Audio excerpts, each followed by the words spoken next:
पिछले भाग में एक बात साफ हो चुकी है। जिसे इंसान किस्मत कहता है, वह अक्सर उसके अपने ही फैसलों का पैटर्न होता है।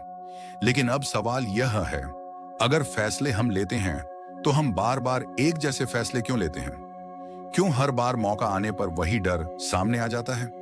क्यों हर बार बदलाव के दरवाजे पर कदम रुक जाते हैं? इसका जवाब दिमाग के उस हिस्से में छुपा है जिसे इंसान खुद कभी देखता ही नहीं। अवचेतन मन। अवचेतन सोचता नहीं है, वह तर्क नहीं करता, वह सिर्फ दोहराव पहचानता है। जो चीज बार बार हुई, जो बात बार बार सुनी, जो डर बार बार महसूस हुआ, अवचेतन उसे नियम मान लेता है। बचपन में सुनी गई एक लाइन, तुम्हारे बस का नहीं, कभी मिटती नहीं।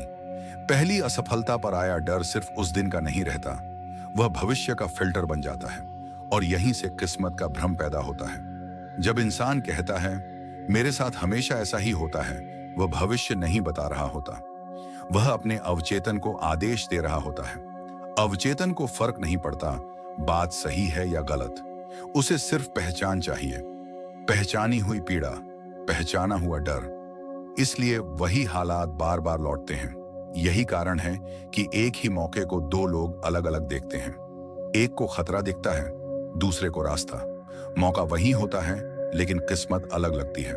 असल में किस्मत नहीं बदलती, प्रतिक्रिया बदलती है। और प्रतिक्रिया अवचेतन से आती है।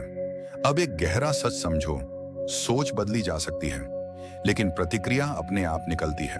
और किस्मत सोच से नहीं, प्रतिक्रिया से बनती है। इसलिए जब तक इंसान अपनी प्रतिक्रिया को देखना नहीं सीखता, तब तक वह आजाद नहीं होता। जिस दिन इंसान रुककर अपनी प्रतिक्रिया देख लेता है, उसी दिन किस्मत का पहिया धीमा पड़ने लगता है। यही कारण है कि ध्यान, साक्षी भाव और जागरूकता को इतना शक्तिशाली कहा गया है। वे किस्मत नहीं बदलते, वे ऑटोमेटिक किस्मत को रोकते हैं। इस भाग का अंत एक सवाल से होता है, अगर अवचेतन ही किस्मत चला रहा है, तो यह अवचेतन बना कैसे? क्या यह जन्म से था या किसी ने इसे हमारे भीतर डाला? और अगर डाला गया है, तो क्या इसे बदला भी जा सकता है? अगला भाग यहीं से शुरू होगा।